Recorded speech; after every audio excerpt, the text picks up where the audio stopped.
শ্রোতা বন্ধুরা সবাইকে জানাই আন্তরিক শুভেচ্ছা ও অভিনন্দন। আজকে আপনাদের দেখাবো হাউস ওয়ারিং এ কি কি বস্তু লাগে এবং সে বস্তুগুলোর কি কি নাম আছে। আপনি যখন একটা দোকানে যাবেন, আপনি কি নামে সে বস্তুগুলো আপনি চাইবেন, তাহলে যদি আপনার সঠিক নামগুলো জানা থাকে এবং আপনি চিনতে পারেন, তাহলে আপনি যেভাবে আপনার বস্তুগুলো ক্রয় করতে পারবেন। এই দেখেন, প্রথমে হাউস ওয়ারিং এর ক্ষেত্রে প্রথমে যেটা লাগে সেটা হলো বিটিসি ওয়্যার। এই অনেকে হয়তো এটিসি দেয়, বিটিসি দেয় বা ভিআইআর দেয়। আমি দুইটা আইটেম দেখাইতেছি। এটা হলো বিটিসি 10 mm। আপনারা এইগুলা 10 mm, 6 mm এবং 16 mmও পাওয়া যায়, আপনি যে কোনোটা চুজ করতে পারবেন। তারপরে আমি যেটা দেখাবো, দেখেন এইটা হলো ভিআইআর। এটা ভিআইআর এর 16 mm আছে। আপনি চাইলে এটা এমএমও চেঞ্জ করতে পারবেন। যদি 10 নেন, যদি 10 mm নেন আর একটু সেকেন্ড হবে, যদি 6 mm নেন তার থেকেও সেকেন্ড হবে। তো বন্ধুরা, এর পরে যে বস্তুটা লাগে সেটা হলো আপনার মেন সুইচ। দেখেন, এটা হলো মেন সুইচ। আপনারা এগুলা বিভিন্ন কোম্পানির পায়ে থাকবেন মেন সুইচ গুলা। তো আপনার সাইজও ছোট পাবেন, বড় পাবেন। এটা আছে আপনার 32 এম্পিয়ারের মেন সুইচ। এটা চাইলে আপনারা 16 এম্পিয়ারও পাবেন এবং 63 এম্পিয়ারও পাবেন। অনেকে আবার মেন সুইচ লাগায় না। এই মেন সুইচের ভিতরে কিন্তু কাট আউট থাকে, অনেকে হয়তো জানে না মেন সুইচের কি কাজ। আমি খুলে দেখাইতেছি আপনাদের। দেখেন, দেখেন মেন সুইচের ভিতরে এরকম কাট আউট আছে। অনেকে হয়তো মেন সুইচ না লাগাইয়া আপনার কি লাগায়, সেটা হলো আইসোলেটর লাগায়। আমি আইসোলেটরটা আপনাদের দেখেন।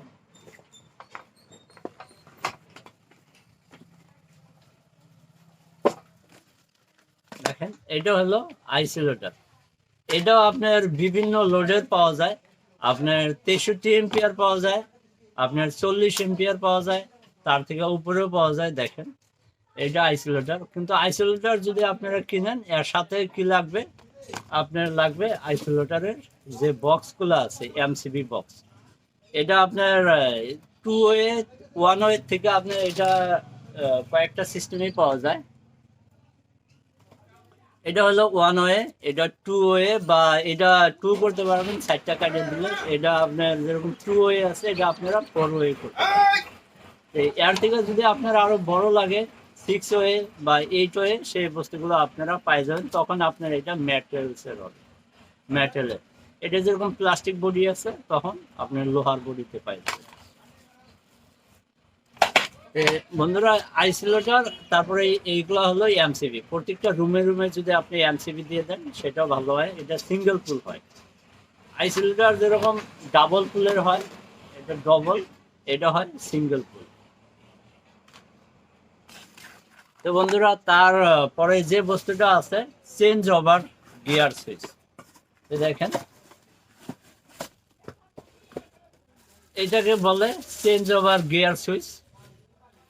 আগে যে মেন সুইচটা দেখাইছি সেটা আসলে নিচে, কিন্তু এটা হলো মাঝখানে। তো বন্ধুরা, এটা আবার অনেকে ভাবে দেখতে একই, অনেকে বুঝতে পারে না ঠিকঠাক মতো। এটার ভিতরে কিন্তু কাট আউট থাকবে না। আপনারা আমি দেখাই, দেখেন, এটার ভিতরে কিন্তু কাট আউট নাই। মেন সুইচের ভিতরে যখন কাট আউট থাকে, এটার ভিতরে কাট আউট নাই। তবে সবারও এটা প্রয়োজনও নাই। কোনো ভাইয়েরা যদি এটা মাঝখানে থাকে, এই জিনিসটা লকটা মাঝখানে থাকবে আর মেন সুইচের নিচে থাকবে। যে ভাইয়েরা ভাবেন যে আপনার বাড়িতে জেনারেটর এবং মেন লাইন, এই এসি, আপনার কারেন্টের যেটা লাইন এবং জেনারেটর দুইটাই আপনার আছে, তাদের ক্ষেত্রে এই বস্তুটা দরকার আছে। কিন্তু নর্মাল লাইন যদি আপনারা ইউজ করেন, সেক্ষেত্রে আপনার দরকার নেই। বা অনেকে ফেস ফেস করতে চায় এবং ম্যানুয়াল চালাইতে চায়, তাদের জন্য আপনার এই আপনার চেঞ্জ ওভার গিয়ার সুইচটা প্রয়োজন আছে। তো চেঞ্জ ওভার গিয়ার সুইচের আর একটা আইটেম আছে, আমি দেখাইতেছি আপনাদের। দেখেন, এটা হলো ছোট সাইজের। এটা সিস্টেমটা কিন্তু একটু আলাদা। এটা দেখেন, এটা এরকম সিস্টেম। আগে এটা এরকম সিস্টেম, আগেরটা অন্য সিস্টেম আসছিল, কিন্তু কাজ কিন্তু আপনার একই। এটা এরকম করলেই চেঞ্জ হবে, এটা ফিটিং করতে লাগবে। কাজগুলাই একই, কিন্তু আপনার এম্পিয়ার কম বেশি হিসাবে মালের সাইজগুলো চেঞ্জ হয়ে থাকে। তো বন্ধুরা, তারপরে যে বস্তুটার দরকার আছে আপনার, সেটা হলো আমি দেখাই কেসিং পাইপ। তো দেখেন, এটা হলো কেসিং পাইপ। এটা বিভিন্ন কোম্পানির হয়ে থাকে। আর সাইজের মধ্যে আপনার এটা যেরকম 1 ইঞ্চি আছে, এটা আপনার 3/4 সাইজ হয়ে থাকে, মানে 3 ইঞ্চিও আপনারা পাবেন এবং 1 ইঞ্চি পাবেন। আপনার লোড হিসাবে কতগুলো তার আপনার এই কেসিং পাইপের ভিতরে ঢুকাবেন, সেই হিসাবে আপনার কেসিং পাইপ নির্ণয় করতে হবে। এই কেসিং পাইপের সাথে যে বস্তুগুলো লাগে, এই বস্তুগুলো আমরা নর্মালি অনেকেই হয়তো এগুলোর নাম জানি না। এটা হলো ইন্টারনাল অ্যাঙ্গেল। দেখেন, এটা উল্টা, অনেকে উল্টা ভি বলে থাকে, যেরকম উল্টা আছে, এটার নাম হলো ইন্টারনাল অ্যাঙ্গেল। এই অ্যাঙ্গেলের মধ্যে আরেকটা আছে, এটা হলো ইন্টারনাল। আর আর এই এই যে বস্তুটা দেখতেছেন, এটা হলো এক্সটার্নাল অ্যাঙ্গেল। দেখেন, এটাও অ্যাঙ্গেল, কিন্তু এটা সোজা পাশে, আগেরটা ছিল উল্টা পাশে। এটা হলো এক্সটার্নাল অ্যাঙ্গেল। এগুলোর মধ্যে আরো 2টা আইটেম আছে, আমি দেখাই।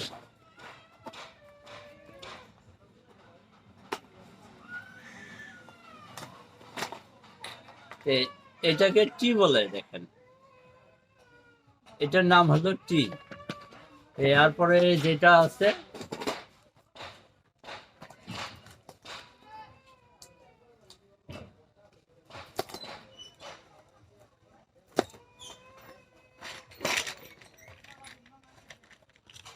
দেখেন, এটা হলো এলবো। আমরা সহজ ভাষায় এটারে এল বলি, কিন্তু এটার নাম হলো এলবো। তো এটার মধ্যে আরেকটা হয়, সেটা বর্তমান চলে না, সেটা হলো জয়েন। কারণ এটার মধ্যে 4টা আইটেমই চলে: ইন্টারনাল অ্যাঙ্গেল, এক্সটার্নাল, এলবো আর টি। এই 4টা আইটেমই মার্কেটে অ্যাভেলেবেল পাওয়া যায়। তো তারপরে বন্ধুরা, যে বস্তুটা আপনারা আরো লাগে, এটা হলো কাট আউট। তো দেখেন, এটা কাট আউট, এটা হলো আপনার 32 এম্পিয়ারের কাট আউট। এটার ভিতরে ফিউজ লাগানো লাগে।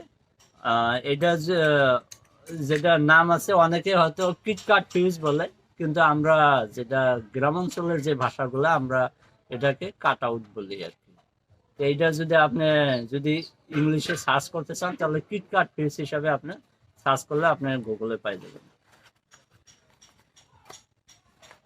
তো বন্ধুরা, এর সাথে আরো যে মালগুলো আছে, দেখেন, এটা হলো বেল। যে ভাইয়েরা বেল লাগাইতে চান, বাইরে ডুর বেল যারা লাগাইতে চান, তারা এরকম বেল অবশ্যই লাগাবেন। এটা বেলের কোয়ালিটি গুলো ভালো। এটা হ্যাভেলস কোম্পানির মাল আছে। তারপরে দেখেন, এটা হলো গুটকা।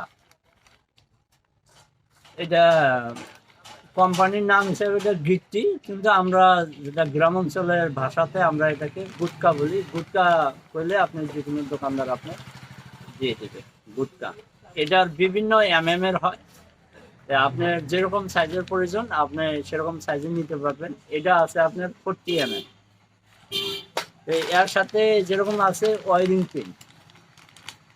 যে বন্ধুরা আপনারা হয়তো কেসিং পাইপ দিয়ে ওয়ারিং করতে চান না, নর্মাল ওয়ারিং করতে চান, সেই বন্ধুরা অবশ্যই এই ওয়ারিং পিন দিয়ে আপনারা ওয়ারিং করতে পারবেন।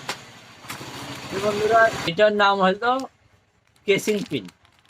এই কেসিং পিনগুলাও কয়েকটা আইটেমের পাওয়া যায়, তবে এইটাই মার্কেটে পপুলার, এইটাই কোয়ালিটিটা একটু ভালো। দেখেন, কেসিং পিন এইটা।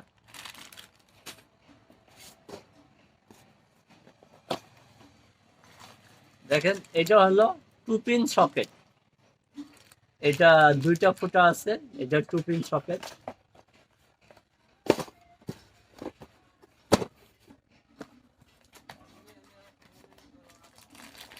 দেখেন, এটা হলো সিলিং রোজ। সিলিং রোজটা আমি খুলে দেখাই আপনাদের, নাহলে ঠিক মতো বুঝতে পারবেন না। দেখেন, এটা হলো সিলিং রোজ। আপনার যে কয়টা পয়েন্ট লাগবে, এবং আপনারা যে সিলিংয়ে যে আপনারা সিলিং ফ্যানগুলো লাগান, তার জন্য এটা দরকার, সিলিং রোজ। এটা হলো ফিউজ। যে বন্ধুরা বোর্ডের মধ্যে ফিউজ লাগাইতে চান, তারা অবশ্যই এটা লাগাইতে পারেন। আপনার বোর্ড সেফটির জন্য এটা ফিউজ। যে বন্ধুরা হেভি কাম করার জন্য আপনারা বোট লাগাইতে চান, বা রুমের বাহিরে যদি অনেক বন্ধুরা আছে বোট লাগাইতে চান, বা আপনার যেগুলা পাওয়ার সিস্টেম বস্তু আপনারা চলাবেন, সেই ক্ষেত্রে দেখেন এগুলা হলো পাওয়ার বোট। এটার এম্পিয়ার আছে আপনার 20 এম্পিয়ার। এটা ছোট সাইজেরও পাওয়া যায়, এটা 20 এম্পিয়ারের আছে। 20 এম্পিয়ারের আপনার সুইচও পাবেন, আপনারা পাওয়া যায়। দেখেন এগুলা ব্র্যান্ডেড কোম্পানি। এটা হলো 20 এম্পিয়ারের সুইচ। অনেক বন্ধুরা আছে যারা রুমের বাহিরে একটা মেন সুইচ লাগাইতে চান, যে আপনার পুরা রুমটাই আপনার বাইরে থেকে যাতে অফ করে রাখতে পারেন। বিশেষ করে যেগুলো হোটেলে এই ধরনের সুইচ ইউজ করা আপনারা দেখতে পাবেন। আপনারা বাহিরে এসে একটা সুইচ অফ করলে পুরো রুমটা সুইচ অফ হয়ে গেল।